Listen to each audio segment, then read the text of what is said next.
The morning alarm pierced through the metal walls of dormitory block 7 with its harsh electronic shriek. James rolled out of his narrow bunk and rubbed his eyes, still not used to the alien sunrise that painted everything in shades of purple and orange. 3 months at the Galactic Academy, and he still felt like he was living inside a strange dream. He pulled on his plain gray uniform and stepped into the corridor. The hallway buzzed with activity as students from dozens of worlds prepared for another day of classes. A group of Krillian students clicked past him, their forearms moving in perfect coordination as they discussed quantum biology through rapid mandible clicks. Their exoskeletons gleamed under the artificial lights, polished to mirror brightness. "Morning, James," called out David from across the hall. David was the only other human at the academy, a third-year student who had become something of a mentor. "Ready for another fun day in paradise?" James managed a weak smile. "As ready as I'll ever be." The truth was, James had never felt less ready for anything in his life. When Earth had finally been invited to join the Galactic Education Exchange, he had been one of only 2 humans selected to attend the most prestigious xenobiology program in known space. It should have been the opportunity of a lifetime. Instead, it felt like being a mouse in a room full of cats. The dining hall stretched out like an aircraft hangar, filled with tables designed for beings of vastly different sizes and shapes. James grabbed his tray of synthesized protein cubes and looked for somewhere to sit. The Vorthak students sat in perfect silence at their designated tables, their gray skin and large black eyes giving them an unsettling appearance. They never spoke during meals, communicating instead through their bio-implanted devices that hummed softly against their temples. At another section, the Sekthari lounged in groups, their serpentine bodies coiled around specially designed seating. Their forked tongues flicked out constantly, tasting the air for chemical information that James could not even imagine. One of them, a student named Thesic, caught sight of James and smiled, revealing rows of needle-sharp teeth. "The little human looks lost," Thesic said to his companions, loud enough for James to hear. "Perhaps he needs help finding the children's section." Laughter rippled through the Sekthari table, a sound like steam escaping from a kettle. James felt his face burn red but kept walking. This was nothing new. Since arriving at the academy, he had been treated as something between a curiosity and a joke. Humans were known throughout the galaxy as Death Worlders, beings from a planet so dangerous and primitive that most advanced species wondered how they had survived long enough to develop space travel. James found an empty table near the back and sat alone, picking at his food. Through the massive windows, he could see the academy's main campus spread out below. Crystalline towers reached toward the sky, their surfaces shifting colors as they absorbed and redirected the alien sunlight. Transport pods glided silently between buildings on magnetic fields. Everything was clean, efficient, and utterly foreign. "Mind if I sit here?" James looked up to see Emily, a girl from his quantum genetics class. She was human too, part of the agricultural exchange program from Earth's farming colonies. Her brown hair was pulled back in a simple ponytail, and her face bore the kind of honest expression that James had not seen much of since leaving Earth. "Please," James said, grateful for the company. Emily set down her tray and slid into the seat across from him. "Rough morning?" "Rough 3 months," James admitted. "Sometimes I wonder what I'm doing here." "Learning," Emily said simply. "Same as everyone else." "Everyone else has cybernetic implants that let them download entire textbooks in seconds," James pointed out. "Everyone else evolved on worlds where they conquered nature instead of barely surviving it." "Everyone else." "Everyone else is scared of us," Emily interrupted quietly. James looked at her in surprise. "Scared? They think we're cavemen with spaceships." Emily glanced around the dining hall, then leaned forward slightly. "Have you noticed how they watch us? Really watched, I mean. When they think we're not looking." Now that she mentioned it, James had noticed. The quick glances when he entered a room. The way conversations sometimes stopped when he passed by. He had assumed it was disgust or amusement. "They've all read the reports from Earth," Emily continued. "They know what humans are capable of when we're cornered. They know about our wars, our survival instincts, our ability to adapt to environments that would kill most other species. To them, we're not just primitive. We're unpredictable."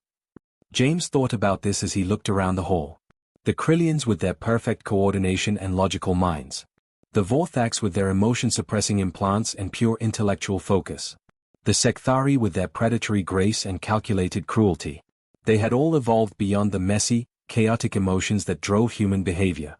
"Maybe that's not entirely a bad thing," Emily said, reading his thoughts. Sometimes I think they've evolved so far beyond their origins that they've forgotten something important. Before James could ask what she meant, the meal period chime sounded. Students began filing out toward their respective classes. James gathered his things and headed for advanced xenobiology, his least favorite class of the day. The lecture hall was a circular amphitheater with the professor's platform at the center. James took his usual seat in the back row, pulling out his old-fashioned paper notebook while other students activated their holographic displays and neural interfaces. Professor HFY entered through the main doors, his 4 arms carrying various pieces of equipment. The massive Krillian moved with mechanical precision, his compound eyes scanning the assembled students. Today we begin a new unit, the professor announced, his voice translated through universal communicators. The study of fear responses in primitive species. You will learn to recognize, analyze, and document terror as a biological function.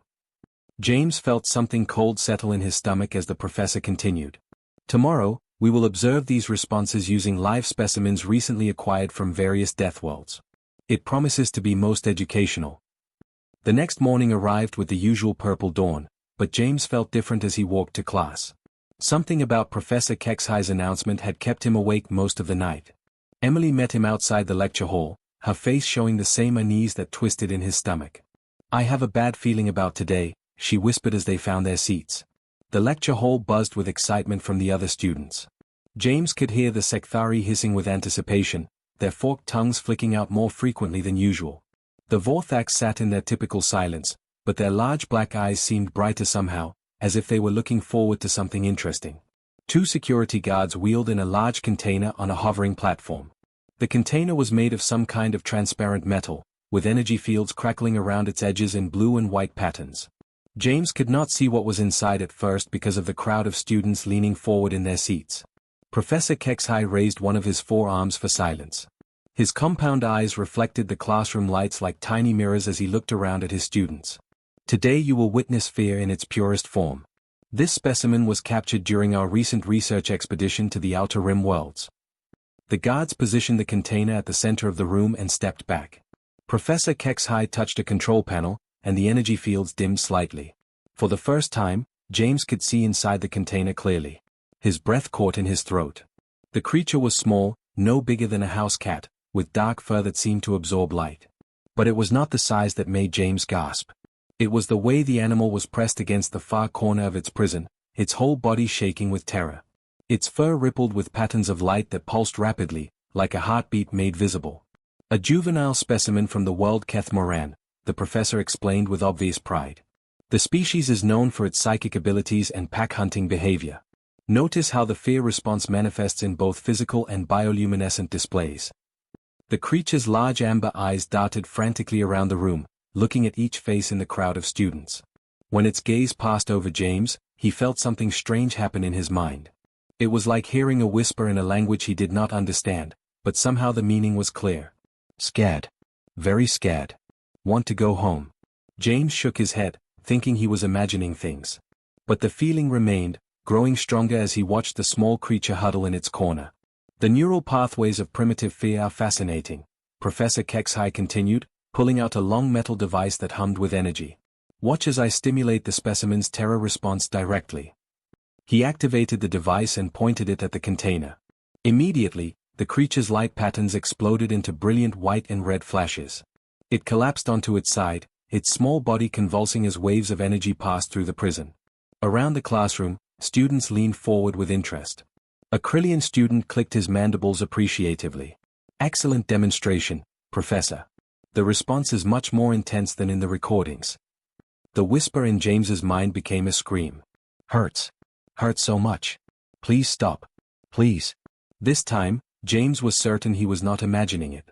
He looked around desperately to see if anyone else had heard, but all the other students seemed focused on taking notes and discussing the technical aspects of what they were seeing. Emily grabbed his arm. "James, are you okay? You look pale." "Can you hear it?" he whispered urgently. "Hear what?" "The creature. It's trying to communicate." Emily stared at him with concern, but before she could respond, Professor HFY activated the device again. The creature's body arched in pain, and the psychic scream that filled James's mind was so intense that he nearly fell from his seat. "Stop. Please stop. Not a thing. Have family. Have name." The images that came with the mental voice were clearer now. James saw flashes of memory from the creature's mind, a warm den filled with other small beings that looked similar, adults teaching the young ones to hunt by singing complex melodies, then sudden darkness and the terror of being captured by beings in silver suits. "Remarkable," said Thesic, the Secthari student who had mocked James at breakfast. "The fear scent is so rich. It makes me quite hungry." Several students laughed at this comment. Professor Kexhai nodded approvingly. Indeed, the chemical markers of terror are quite pronounced in this species. Perhaps we should increase the intensity to study the breaking point of the psychological response. No. The voice in James's mind was weaker now, fading like a radio signal from far away. Called Kai. Have mother, have littermates. Please, someone help." James found himself gripping the edges of his desk so hard that his knuckles had turned white. Around him, his classmates continued their academic discussion of the creature's suffering as if they were talking about the weather. The Vorthax analyzed neural patterns with cold efficiency. The Krillians debated the evolutionary advantages of fear responses. The Secthari made jokes about primitive weakness. None of them seemed to understand what James was hearing with perfect clarity. This was not just an animal showing programmed responses to danger. This was a thinking being, with a name and a family, begging for help in the only way it could. Professor Kexhai reached for another device, this one with a glowing blade at the end. "Now, if we make a small incision in the cranium, we can observe the fear centers of the brain in real time." The creature called Kai looked directly at James across the room. Its amber eyes were filled with an intelligence that his classmates refused to see, and with something else, hope. Somehow, it knew that he was the only one who could hear its desperate pleas. "Help me," the voice whispered in his mind, growing fainter with each passing second. "Please, you are the only one who listens." James felt something burning in his chest, something hot and fierce that he had never experienced before. It was not fear or anger, but something deeper and more powerful. Every instinct his ancestors had developed over millions of years of evolution was suddenly awake and screaming at him to act. Professor Kexhai raised the cutting device toward the container. The cutting device hummed to life in Professor Kexhai's hands, casting an eerie green glow across the lecture hall. James watched in growing horror as the professor moved it closer to the container where Kai cowered in the corner. The creature's light patterns had grown dim, flickering weakly like a dying candle. Its small body barely moved now, exhausted from the waves of artificial terror the professor had been forcing through its nervous system. But the voice in James's mind remained clear, growing stronger as his shock deepened. "Not animal. Not thing to cut. Person. Have thoughts, have dreams." Images flooded James's consciousness, memories that belonged to the small being trapped in the energy cage. He saw Kai's first hunt, learning to track glowing insects through bioluminescent forests while older pack members sang guidance songs. He felt the warmth of sleeping curled up with littermates in a den lined with soft moss. He experienced the joy of solving complex puzzles that the adult Shadowkin used to teach their young. Most painfully, James saw the memory of Kai's capture. Research ships had landed on Keth Moran in the dead of night, using sonic weapons to scatter the pack. Kai had been separated from its family in the chaos, too young and small to escape the silver nets that the collectors threw. Mother called for Kai. Kai could not answer. Now mother thinks Kai is dead. The grief that came with these words hit James like a physical blow. He pressed his hands against his temples, trying to process the flood of alien emotion while maintaining his composure in the classroom. "Fascinating neural activity," observed a Vorthax student, her emotionless voice cutting through James's concentration. "The specimen's brain patterns are more complex than expected for such a primitive species." "Complexity does not indicate true intelligence," Professor Kexhai replied dismissively. "Many simple organisms display elaborate neural networks. A flowering plant on Earth has thousands of cellular interactions, but we do not consider it sentient." The comparison made James's stomach turn. Around him, his classmates nodded in agreement, some taking notes about the professor's observation. None of them seemed bothered by the fact that they were discussing vivisection of a living, thinking being as casually as they might discuss dissecting a dead specimen in biology class. "Please," the voice whispered again, weaker now. Kai tried to call other pack members when first captured. No answer came. Now only you hear Kai's voice. "You are different from others here." James looked around the lecture hall desperately. Emily sat beside him, her face pale but focused on the professor's lecture. The other students ranged from mildly interested to actively excited about what they were witnessing. Not one of them showed any sign of distress at the creature's obvious suffering. The cranial structure suggests a distributed consciousness, Professor Kexhai continued, moving the cutting device even closer to the container. Each section of the brain appears to maintain independent function while remaining connected to the whole. If we remove sections gradually, we can observe how awareness diminishes. Know what those words mean? Kai's mental voice carried a spike of pure terror. They want to cut Kai's mind into pieces. Want to watch Kai die slowly while Kai is still aware. The images that came with this realization were too horrible for James to process fully. He saw flashes of other creatures that had been brought to this same classroom, beings from dozens of different worlds who had been subjected to the same educational demonstrations.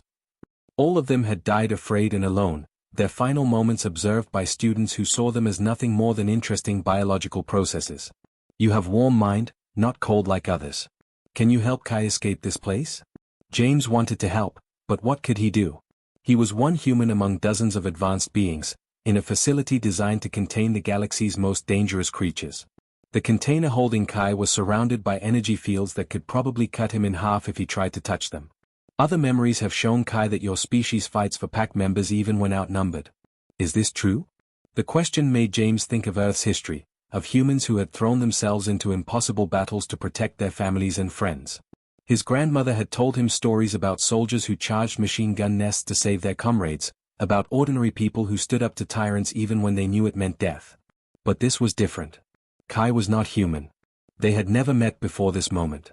By any logical measure, there was no reason for James to risk everything for a creature from another world.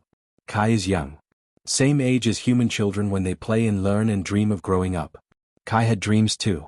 Wanted to become song leader for the pack, to teach the little ones about the forest paths.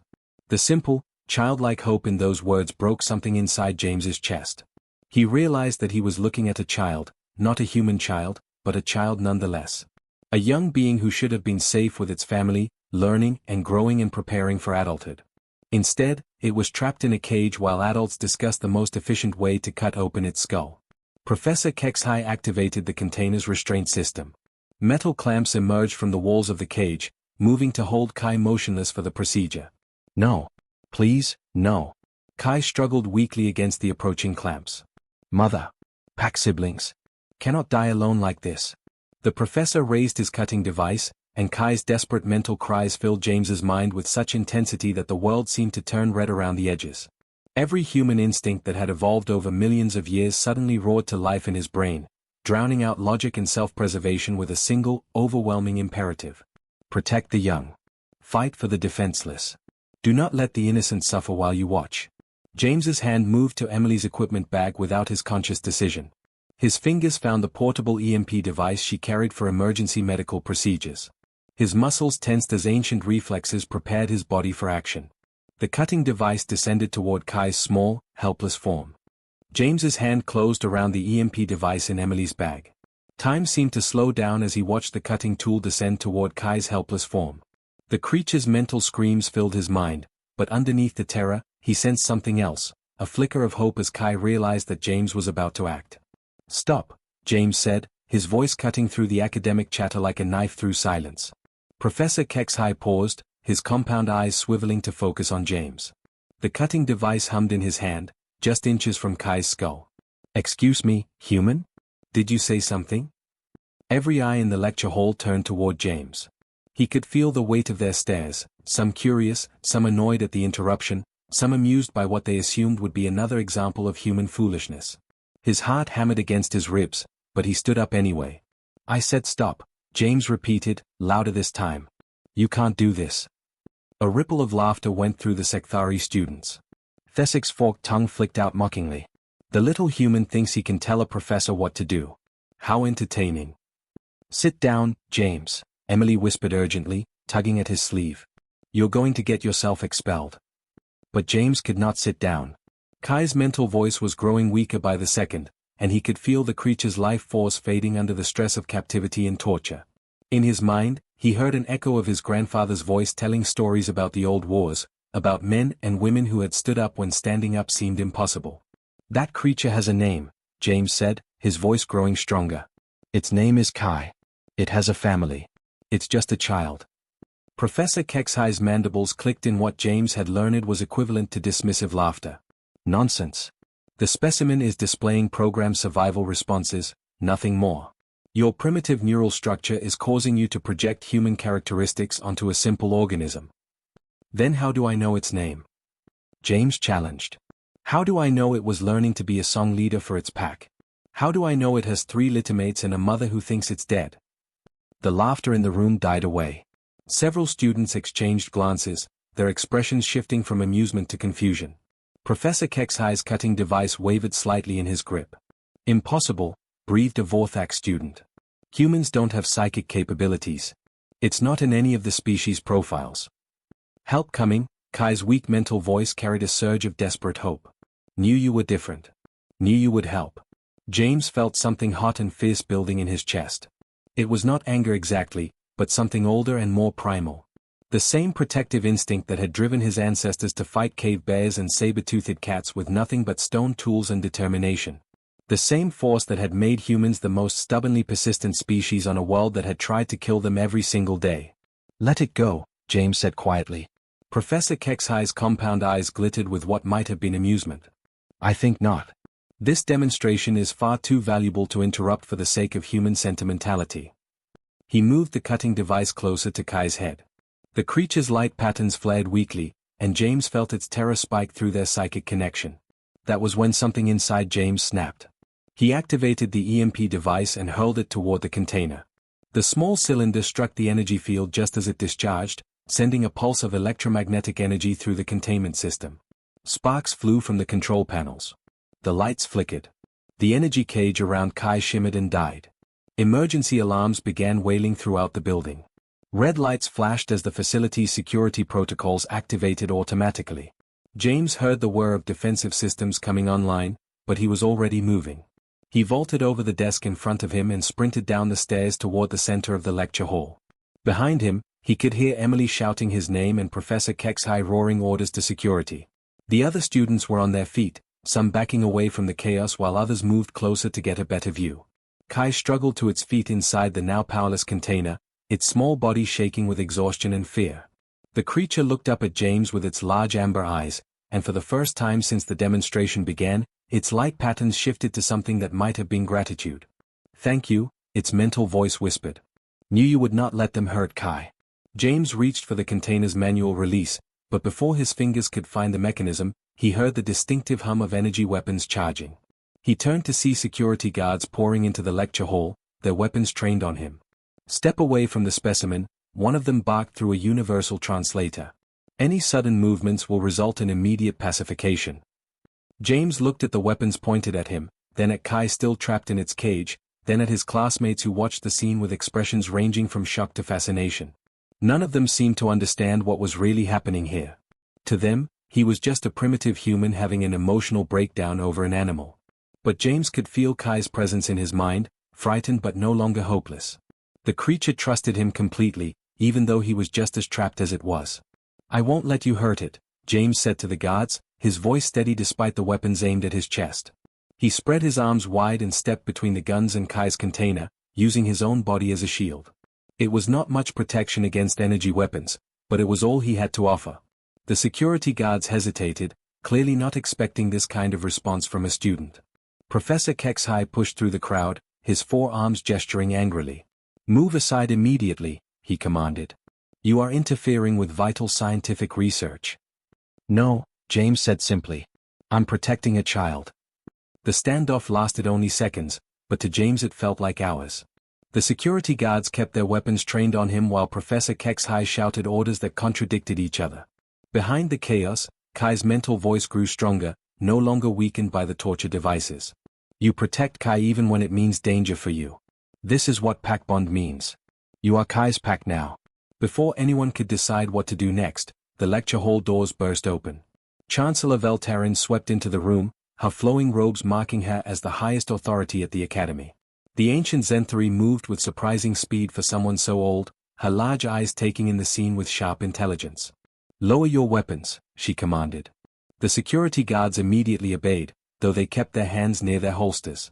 Professor Kexhi's mandibles clicked rapidly as he tried to explain. Chancellor, this human has disrupted a vital demonstration and damaged academy property.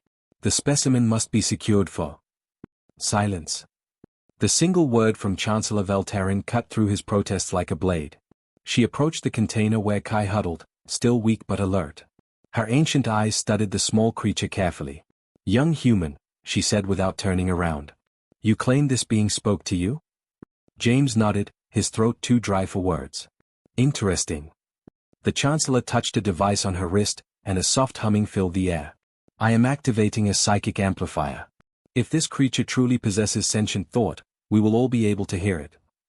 The moment the device activated, gasps echoed throughout the lecture hall. Kai's mental voice suddenly filled everyone's minds, clear and unmistakable. "Please do not hurt Kai. Want to go home to mother and pack siblings. I'm scared and want to go home."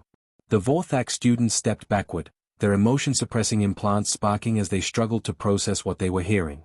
Several Krillian students' mandibles hung open in shock. Even the Sekthari, usually so composed and predatory, looked disturbed by the raw fear and longing in Kai's mental voice. Emily pushed through the crowd and grabbed James's arm. "You were right," she whispered. "It really is just a child." More images flowed from Kai's mind now that the psychic amplifier was active. The entire class could see flashes of the creature's memories, playing with siblings in bioluminescent forests, learning hunting songs from patient adults, crying in lonely cages while strange beings performed painful tests. Chancellor Veltarin's expression grew darker with each memory. "How long has this creature been in our custody, Professor?" 6 to 7 days, Professor Kexhai replied, but his voice had lost its earlier confidence. 6 to 7 days of isolation and experimentation on a juvenile sentient being. The Chancellor's words carried the weight of absolute authority.